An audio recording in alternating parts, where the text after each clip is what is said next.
wabarakatuh. Salam sejahtera untuk kita semua. Perkenalkan, saya Vera Soleha, SPD MPD. Saya adalah seorang dosen tetap pada program studi pendidikan guru pendidikan anak usia dini Fakultas Keguruan dan Ilmu Pendidikan Universitas 11 Maret Surakarta.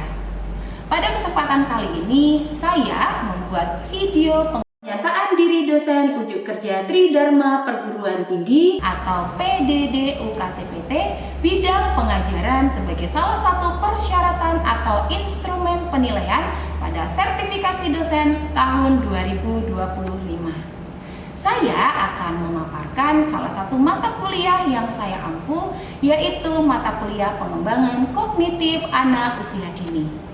Mata kuliah pengembangan kognitif anak usia dini dengan kode mata kuliah 021231422020 yang merupakan mata kuliah wajib dengan bobot 2 SKS yang akan dilangsungkan pada 16 kali pertemuan termasuk UTS dan UAS. UTS akan dilaksanakan pada pertemuan ke-8 dan UAS akan dilaksanakan pada pertemuan ke-16. UTS akan berupa ujian tertulis yang memuat materi-materi yang telah disampaikan pada pertemuan pertama sampai pertemuan ke-7. Sedangkan untuk UAS akan berupa proyek tugas besar per kelompok untuk merancang program pengembangan kognitif pada anak usia dini. Luaran dari mata kuliah ini adalah nantinya mahasiswa mampu membuat rancangan program pengembangan kognitif dengan menerapkan strategi pembelajaran yang sesuai dengan tahap dan tugas perkembangan kognitif anak usia dini. Materi yang dibahas pada mata kuliah ini diantaranya yaitu yang pertama adalah pendekatan-pendekatan dalam perkembangan kognitif. Yang kedua, aspek-aspek kemampuan kognitif anak usia dini. Yang ketiga, gangguan dalam perkembangan kognitif anak usia dini. Yang keempat, keterampilan berpikir abad 21. Yang kelima, coding for kids. Yang keenam, strategi pengembangan kognitif anak usia dini. Yang ketujuh, asesmen perkembangan kognitif anak usia dini. Dan materi yang terakhir, mahasiswa akan diberi pengalaman untuk merancang program pengembangan kognitif anak usia dini. Capaian pembelajaran lulusan pada mata kuliah pengembangan kognitif anak usia dini ini terdiri dari 7 poin berikut.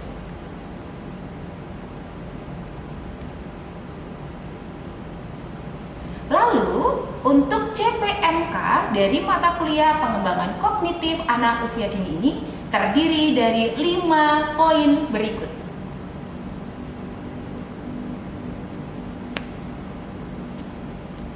CPL dan CPMK dalam mata kuliah pengembangan kognitif anak usia dini ini telah disetujui oleh koordinator rumpun mata kuliah dan telah divalidasi oleh Ketua Program Studi PG PAUD FKIP UNS. Perkuliahan dilakukan dengan strategi pembelajaran team-based project secara luring. Penilaian akhir mata kuliah ini diambil dari tugas mandiri dan tugas kelompok, ujian tengah semester, dan juga ujian akhir semester. Untuk ujian akhir semester ini berupa proyek tugas akhir yang telah saya jelaskan sebelumnya.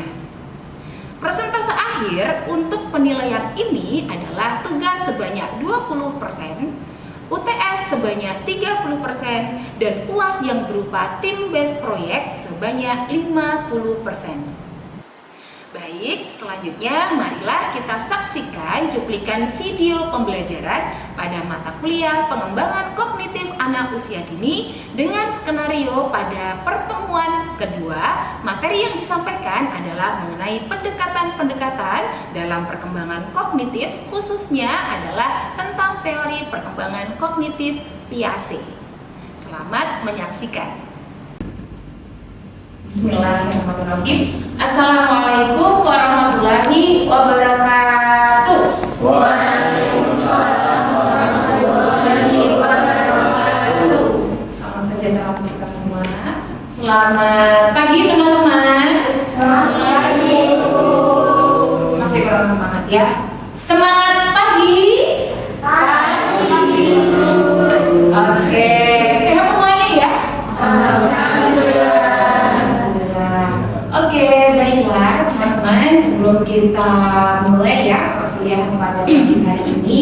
marilah kita awali dengan berdoa terlebih dahulu sesuai dengan agama dan kepercayaan masing-masing. Berdoa dipersilakan.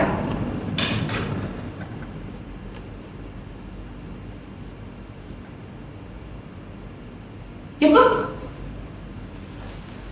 Oke, teman-teman, ketemu lagi ya kita di minggu ini untuk melaksanakan perkuliahan pada mata kuliah apa?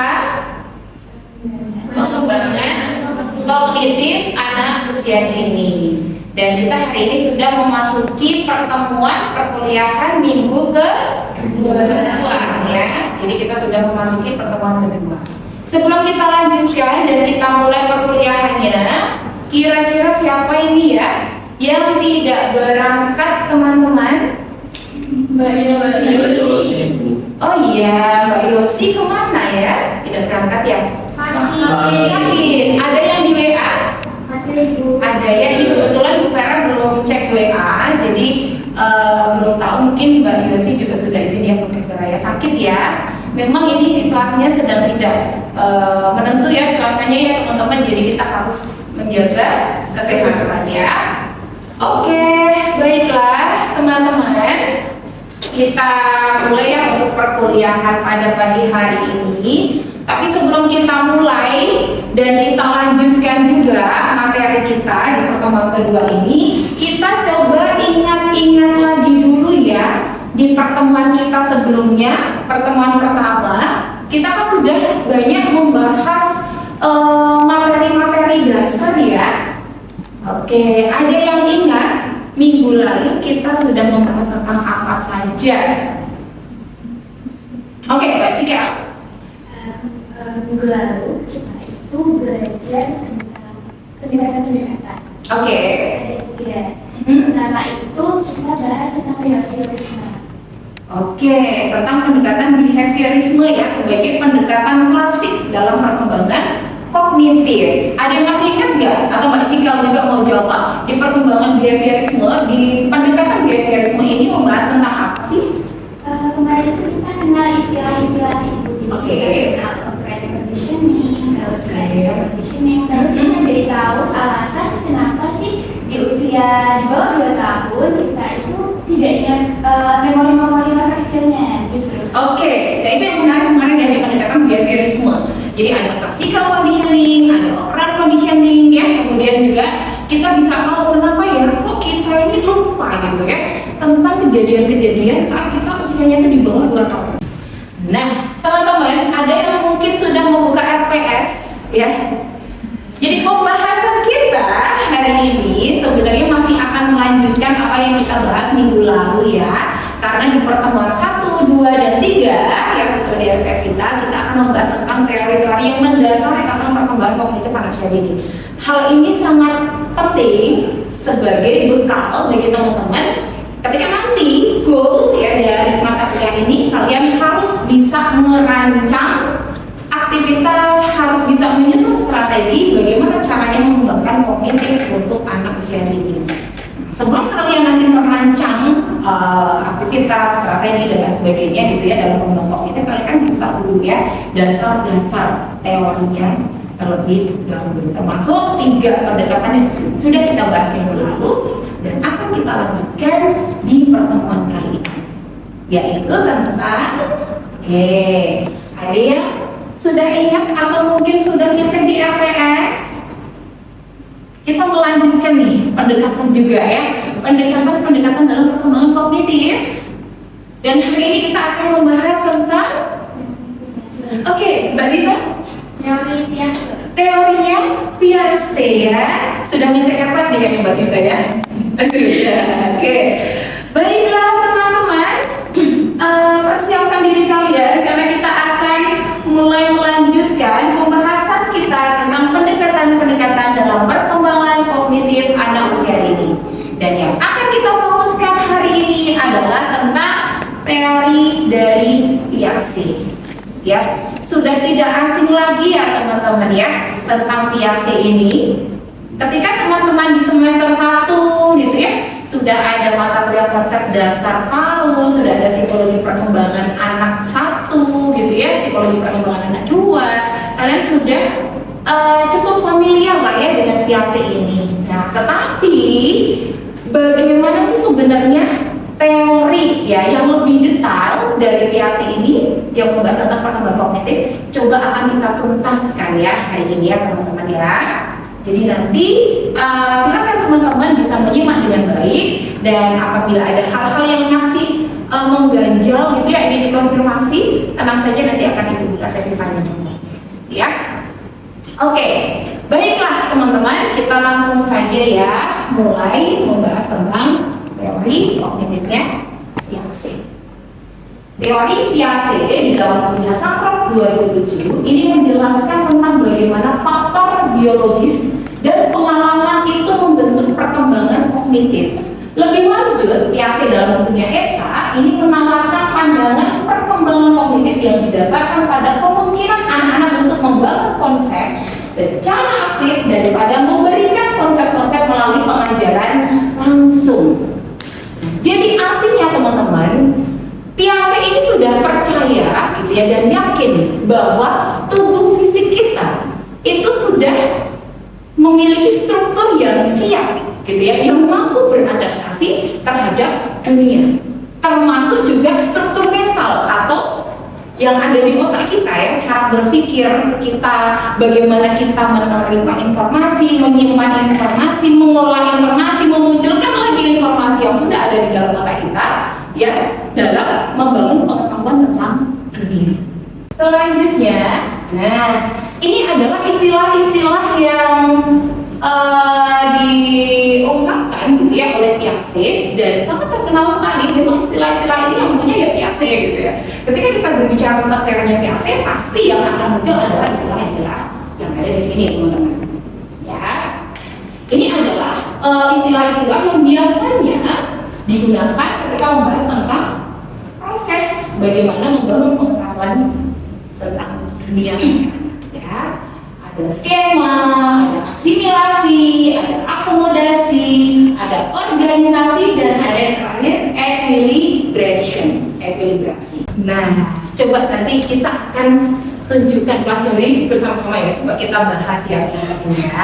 Karena di sini, karena kita mata kuliah pengetahuan kognitif, jadi kita akan lebih fokuskan dan banyak pembahasan ya. Coba kalau teman-teman lihat ya, bayi-bayi gitu ya, usia 0 sampai 1 tahun kan bayi ya. Kemudian 1 sampai 2 tahun juga ini masuk ke tenggelam gitu ya. Mereka ini membangun pengetahuan tentang lingkungan itu pakai apa sih? Dengan apa sih? Dengan? Ya Mas Wisnu apa? Dengan sensori. Ya dengan sensorinya, dengan panca inderanya. Mereka melihat, mereka mendengar, ya, merasakan, gitu kan, meraba, dan juga dengan gerakan. Terlebih bayi yang belum bisa mengungkapkan keinginannya, mengungkapkan hal-hal yang dipikirkannya melalui perkataan atau bahasa, mereka masih terbatas. Makanya menggunakan gerakan. Dan di sini Bu Vera punya video anaknya Bu Vera ini, ya, yang berhasil merekam ketika menunjukkan reaksi sirkuler primer. Ya, ini sama-sama bagus. Ini anaknya Bu Vera. Maaf ya, itu anaknya Bu Vera ya. Iya, masuk. Enak. Nah, ini sejak kejadian ini teman-teman, gitu ya. Anaknya Bu Vera yang waktu bayi ini, dia selalu ingin mengulang kembali supaya jarinya itu masuk ke mulut. Kan gerakannya itu masih belum terkontrol ya, teman-teman. Karena dia tadi di refleks sederhana, itu dia sudah terbiasa menghisap. Menghisap itu ketika ada benda atau sesuatu yang ditempelkan di mulutnya, kan gitu. Nah, di reaksi sirkuler primer, ya di tahapan yang kedua ini, ketika ada ketidaksengajaan jari masuk, tadinya kan sebenarnya dia mau ke hidung, mau ke mata gitu ya, kena ke mulut gitu. Ternyata refleks itu gitu ya membuat si anak itu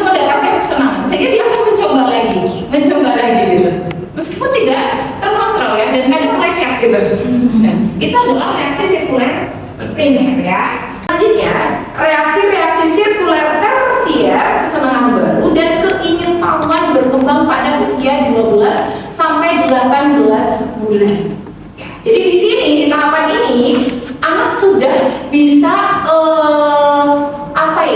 mengeksplor gitu ketika dia mendapatkan sebuah kesenangan, dan itu juga cenderung akan dia ulang-ulang.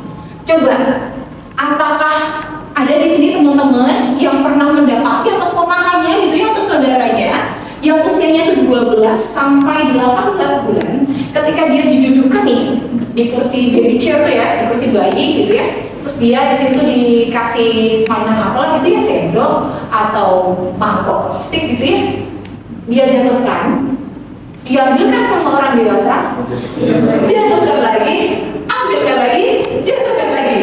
Sering mendapat itu. Nah, boleh nggak kita marahin? Jangan dimarahin, itu justru menunjukkan perkembangan kognitif loh. Ya, yaitu ditambahkan reaksi sirkuler taksia. Kenapa? Karena dia mendapatkan kesenangan baru, teman-teman, sehingga cenderung dia ulang-ulang lagi. Jadi justru biarkan nggak apa-apa meskipun capek ya, ambil terus gitu ya. Tapi yang penting anaknya tuh ternyata berkembang gitu kognitifnya ya. Kalau di Piaget ini dicontohkannya ya berdasarkan observasi yang Piaget ke anaknya gitu. Di tahapan skema internalisasi ini adalah ketika Piaget gitu ya, itu sedang membuka dan menutup korek. Nah, si anak ketika mengamati itu sambil gitu. Jadi ketika koreknya dibuka, dia gitu. Ketika ditutup gitu. Jadi kayak menunjukkan reaksi-reaksi primitif ya terhadap objek-objek yang dia lihat. Ini video pada anak usia 7 bulan. Itu mainan ya. Oke, udah.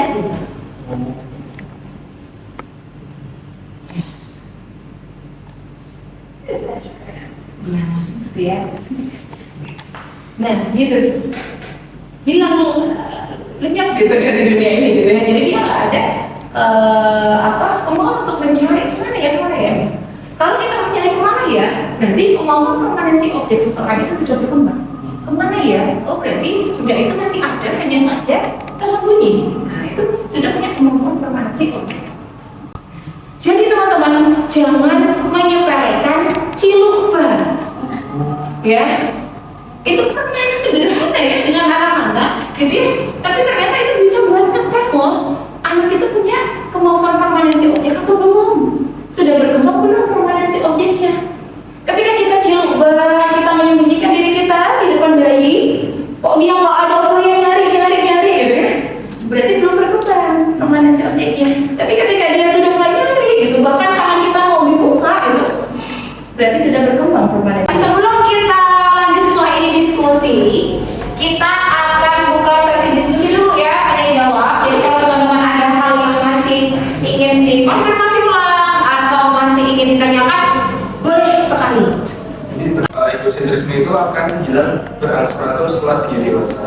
Namun beberapa kali ditemui fenomena bahwasanya egosentrisme ini masih ada di dalam diri seseorang hingga dia dewasa itu. Apakah yang menjadi penyebab utamanya kalau dalam teori Piaget ini? Oke, baiklah, ini menarik ya teman-teman ya. Karena sering juga kan kita temui di anak-anak di kelas 1 tuh maunya menang sendiri ya. Hal sederhana saja gitu yang maunya menang sendiri kayak uangku banyak loh, punya aku lebih banyak. Bapak ibu uangnya lebih banyak. Punya aku uangnya sak rumah. Punya aku uangnya sak gedung tinggi. Kan biasa ya, ini kayak nggak mau ngalah gitu. Termasuk tadi di usia 7 tahun tentu juga masih. Kira-kira kalau berdasarkan dari definisi egosentrisme itu sendiri, sebenarnya itu merujuk ke egosentrisme atau tidak? Itu sekarang kita akan mulai ke tugas, ya, yaitu tugas kelompok, diskusi kelompok. Tenang saja, di sini tugasnya kita menganalisis video yang menarik ya, sehingga nanti tidak akan membuat teman-teman bosan dan ngantuk ya. Karena melihat video yang isinya tuh anak-anak yang lucu gitu, karena videonya ini kontennya adalah anak-anak 1 sampai 3 tahun toddler. dan kita akan mengamati ya bagaimana pemberian stimulasi pada anak-anak yang ada di video ini jika kita lihat berdasarkan teorinya IAC ya. Tapi sebelum mengamati, kita akan membagi kelompok dulu ya teman-teman, yang terdiri dari 3 sampai 4 mahasiswa ya. Oke, silakan ya dibagi dulu kelompoknya, kursinya boleh disesuaikan.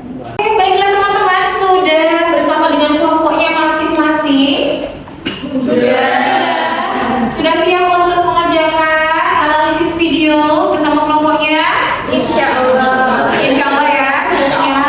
Jadi silakan teman-teman, video yang sudah ibu kirimkan bisa disimak, bisa dicermati ya. Di video tersebut sudah menunjukkan anak-anak yang berada di kelas di usia 1 sampai 3 tahun atau tubuhan atau balita. Kira-kira di kegiatan kelasnya itu sudah menstimulasi perkembangan kognitif anak sesuai teori IAC atau belum? Iya yang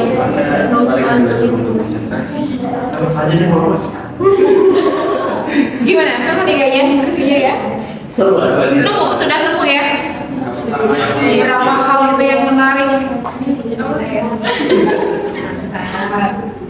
Dan pertama yang paling penting bagi membangun kecerdasan anak adalah komunikasi. Iya. Sedikit juga anak-anak itu tahu namanya itu Jangan. Nah, iya. Oke, teman-teman semuanya sudah selesai? Sudah. Baiklah ya, karena semua kelompok sudah selesai untuk menganalisis videonya. Sekarang kita akan memberikan kesempatan pada setiap kelompok untuk maju ke depan dan menyampaikan, ya, mempresentasikan kepada teman-teman yang lain. Di dalam video tadi juga terdapat beberapa kegiatan yang salah satunya itu dapat melatih mengenai kefokusan anak, terus juga anak itu mengenal bagaimana pola dan bentuk. Nah, untuk kegiatannya nanti akan disampaikan oleh teman-teman. Baik, terkait tahap perkembangan pertama yang esensial bagi anak, yakni untuk melatih konsentrasi dan fokus. Nah, dalam video tadi jelaskan bahwasanya terdapat beberapa permainan yang cukup menarik perhatian dari anak, sehingga dalam permainan tersebut dibuatlah sebuah konsep permainan seperti bongkar pasang, kemudian mengenal benda-benda. Jadi anak diperkenalkan mengenai benda-benda konkret agar nantinya dia dapat memahami tentang bagaimana memasang bongkar pasang yang harusnya ditata dengan sedemikian rupa dan lain sebagainya. Oke, baiklah teman-teman. Tadi semua kelompok sudah maju ke depan ya. Sudah banyak menemukan ya tadi bagaimana penerapan teori Montessori, dan ternyata ada juga yang kurang sesuai dengan teori Montessori. Kira-kira gimana teman-teman, sudah lebih paham setelah tadi berdiskusi dengan kelompoknya? Sudah ya. Oke, alhamdulillah. Kalau gitu teman-teman, berarti untuk materi kita hari ini tentang teori perkembangan kognitif IAC sudah selesai ya, kita bahas. Apakah setiap anak, setiap individu selalu dan pasti sama dengan tahapan yang diungkapkan oleh IAC? Tidak. Belum tentu, karena setiap anak punya kecepatan perkembangan yang berbeda-beda. Tapi kita bisa tetap merujuk pada tahapan perkembangan kognitif ini ya, jika mengacunya untuk perkembangan pada umumnya. Oke, itulah teman-teman ya untuk pembahasan kita hari ini. Alhamdulillah sudah tuntas, sudah selesai semuanya, sudah paham semuanya. Semoga apa yang alhamdulillah ya. Semoga apa yang kita bahas, kita pelajari hari ini bisa bermanfaat ya untuk kita semua. Amin. Dan untuk menutup perkuliahan kita pada pagi hari ini, marilah kita akhiri dengan berdoa bersama-sama. Berdoa sesuai dengan agama dan kepercayaan masing-masing. Dipersilakan.